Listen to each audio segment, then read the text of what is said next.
as we have said, the highlight of this exposition is the buggy and the e-rickshaws that are introduced to facilitate the smooth movement of the pilgrims or the devotees.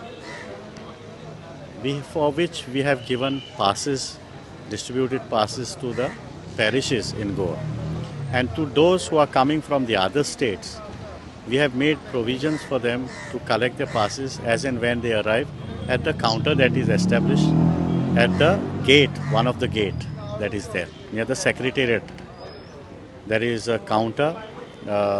As you enter the cathedral, there is a counter that is set up, and those arriving from other states and those who have not collected their pass from the parish, they can pick up their passes here. These are day passes that will be given to you.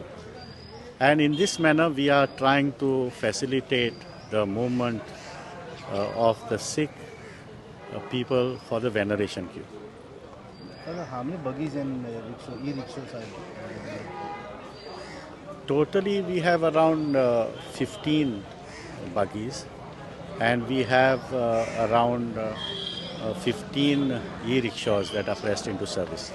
We will augment the fleet as and when, especially of e-rickshaws, on some days, very heavy days, I would say, we will try to augment these services. What about wheelchairs and?